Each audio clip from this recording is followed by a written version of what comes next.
Hi, welcome to If You Visit, the channel that tells you important things about the places you visit. Because if you understand where you are, it is easier to admire the place where you are. In this video, I will touch on some interesting points of my visit to Quinta Montes Molina in Mérida, Yucatán.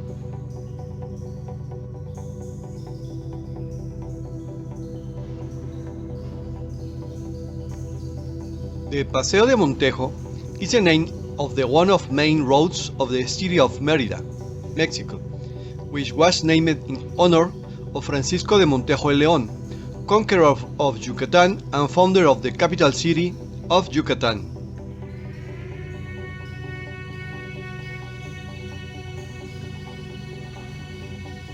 The avenue runs from the Santana neighborhood in the center of the city to the exit toward the port of Progreso. Numerous public and private institutions are located along its route, and it is the main part of the Mérida tourist corridor. The layout and design are inspired by that of the French boulevards, especially that of the Champs-Élysées in Paris. Flanked by large trees, it has a median and numerous roundabouts.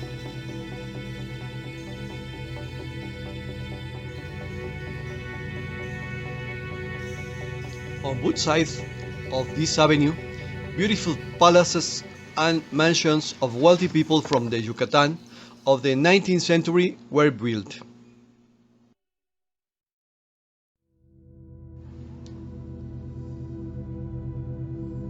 In the last decades of the 19th century, Yucatán experienced a time of economic boom as a consequence of the boom in the Enequén industry, the so-called green gold. This abundance was reflected in a considerable increase in the number of residential-type constructions.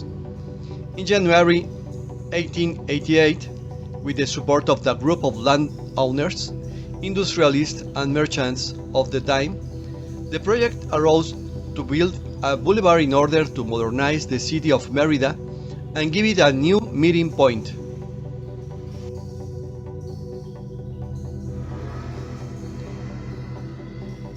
On this avenue, there are still several large houses, among them La Quinta Montes Molina, formerly known as Villa Beatriz, which is a living house, and it is still in use, and to assist in its maintenance, it offers tours to its interior, which allows the visitor to get an idea of the level and lifestyle of the families settled on this avenue.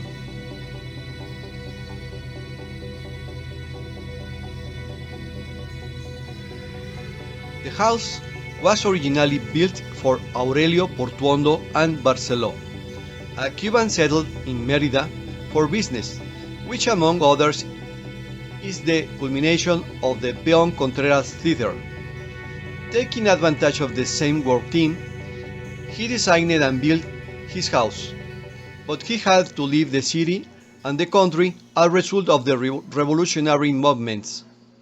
Before leaving, he sold it to Mr. Avelino Montes Linaje, also migrant from Santander, Spain, who, with skill and intelligence, is placed in the Enequén business. He married with Mrs. María Molina.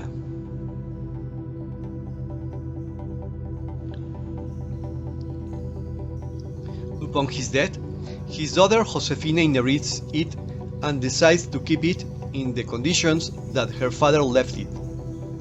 He lived there until 1963. He left the house to his niece María Eugenia, who, although she is already advanced in age, still lives, interspersing her residence between this house and Mexico City.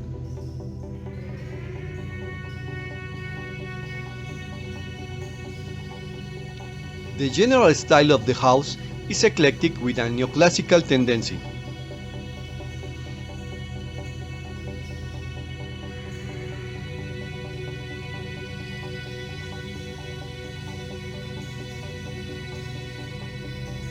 It has an upper and lower floor. In the traditional way. The upper part was for the owner's room. It had 6 bedrooms, a library, a dining room, and a music room.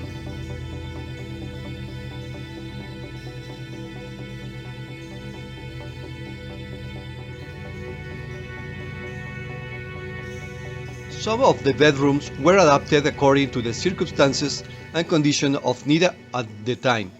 The lower floor had a cellar, kitchen, and a room for the nanny.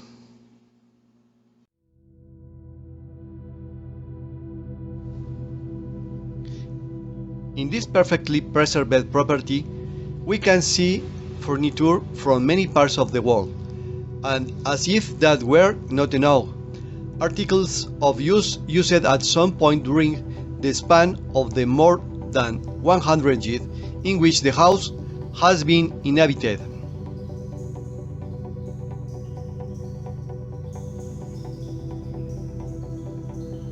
Visiting the house is quite an experience, and although the Enequén Bonanza is over, entering a space where time seems to have stopped will always be a pleasant experience. I highly recommend visiting it.